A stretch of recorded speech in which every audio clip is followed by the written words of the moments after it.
कैसे आऊं माँ तेरी ऊंची अटरिया कैसे आऊं माँ तेरी ऊंची अटरिया कैसे आऊं माँ।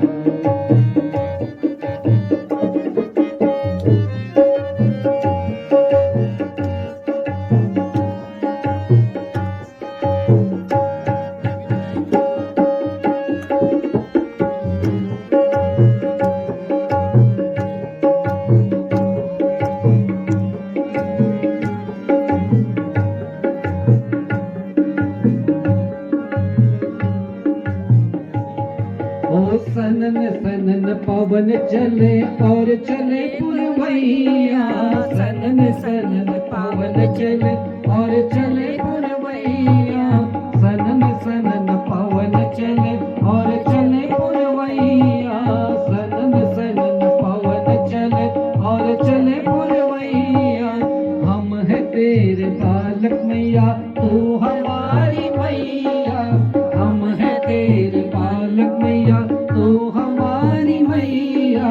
सनन सनन पवन चले और चले पुरवैया हम है तेरे बाल मैया तू हमारी मैया हम है तेरे बाल मैया तू हमारी मैया। आओ कि न आओ हाय आओ कि न आओ यही सोच मैं न पाऊं आओ कि न आओ यही सोच मैं न पाऊं।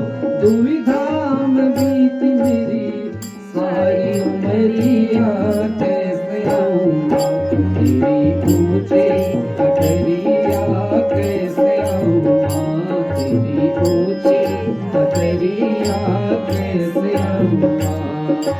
कैसे आऊं माँ कैसे आऊं माँ कैसे आऊं माँ कैसे आऊं माँ तेरी ऊंची ऊंची अटरिया कैसे आऊं माँ तेरी ऊंची अटरिया कैसे आऊं माँ तेरी ऊंची अटरिया कैसे आऊं माँ। और सच्चे दरबार की जय हो। कटिं पूजयामि ओम कमलवासन्यै नमः नाभिं पूजयामि ओम शिवाय नमः उदरं पूजयामि ओम शमाय नमः हृदयं पूजयामि ओम कौमार्यै नमः स्तनो पूजयामि ओम उमायै नमः हस्तो पूजयामि ओम महागौर्यै नमः दक्षिण बाहुं पूजयामि ओम वैष्णव्यै नमः वाम बाहुं पूजयामि ओम स्कंदमात्रे नमः स्कंदो पूजयामि ओम रमायै नमः कंठे पूजयामि ओम सरस्वत्यै नमः मुखं पूजयामि ओम रौद्राय नमः श्रोत्रे पूजयामि ओम नारायणे नमः नासिकां पूजयामि ओम महेशमर्दिन्ये नमः नेत्रे पूजयामि ओम कालरात्रे नमः ललाटं पूजयामि ओम महेश्वर्ये नमः शिरं पूजयामि ओम कात्यायन्ये नमः मुकुटं पूजयामि ओम महादेव्ये नमः सर्वांगं पूजयामि। जय श्री महाकाली महालक्ष्मी महासत्रिगुणात्मिकाय नवदुर्गा देव्ये भकुनासनाय देव्ये मां कालरात्रि देव्ये नमः सर्वांगं पूजयामि।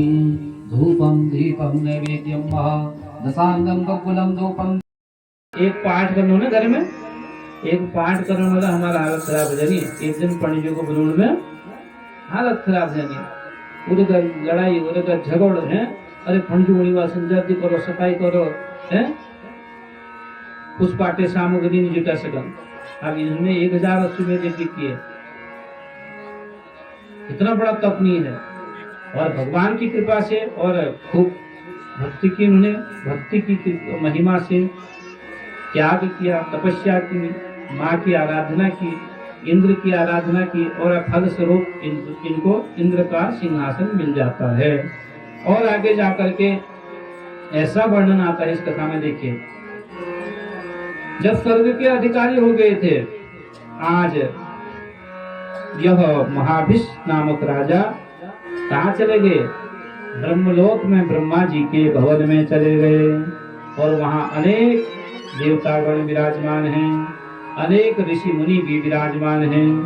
तो वहीं ब्रह्मा जी के भवन में माता गंगा जी भी आई हुई हैं। और समस्त देवतागण ब्रह्मलोक में जब विराजमान थे, ब्रह्मा जी को प्रणाम करते हैं। और यह महाभिष नामक राजा भी उस स्थान पर गए हुए थे, और महाभिष राजा सब कुछ भूल गए हैं सज्जनों।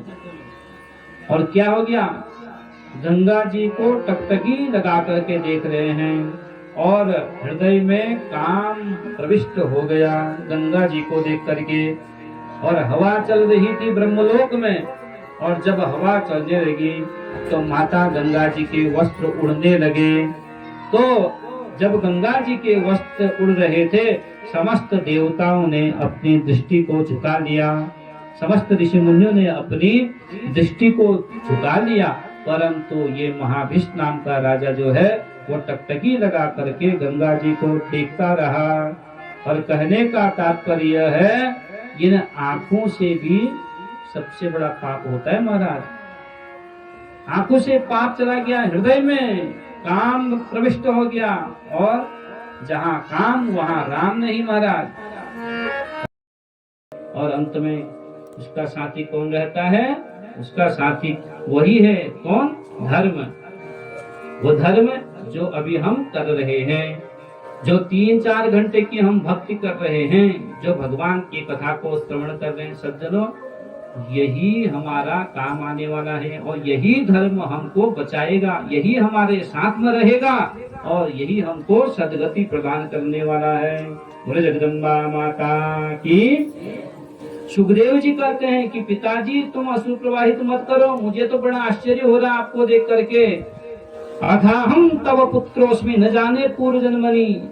पिताजी आज तुम मुझे अपना पुत्र मान गए हो, न जाने पूर्व जन्म में कितनी बार तो तुम मेरे पुत्र बन गए हो गए हैं, आज तुम मुझे अपना पुत्र मान रहे हो। इसलिए इस संसार में कोई किसी का पुत्र नहीं है, कोई किसी का पिता नहीं है, कोई किसी का सखा नहीं है, कोई किसी का संबंधी नहीं है।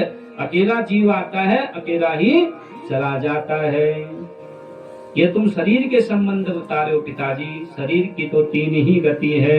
क्षिति जल पावक गगन समीरा। क्षिति जल पावक गगन समीरा।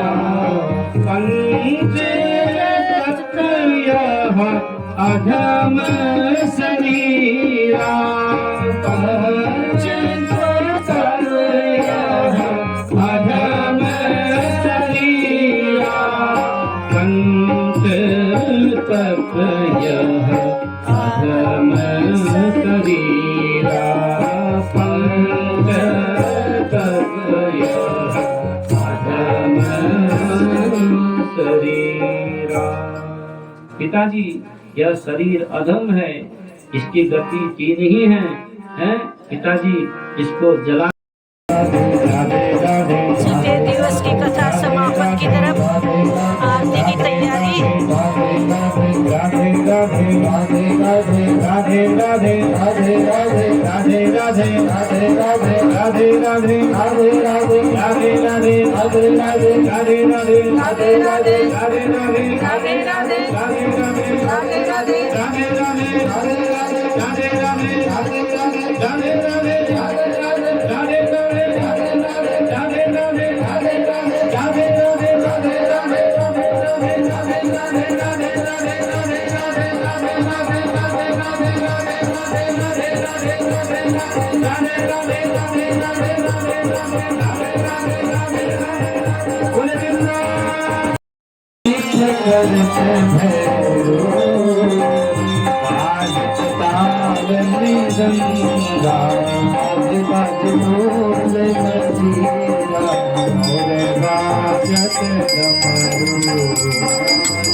जगत की माता तुम ही हो,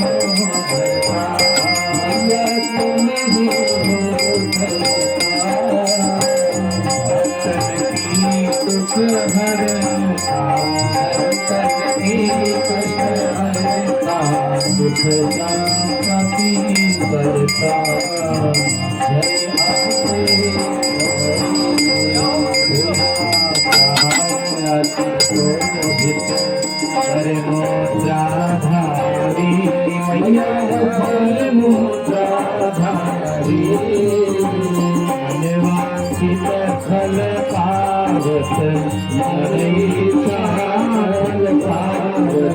देवत नर नारी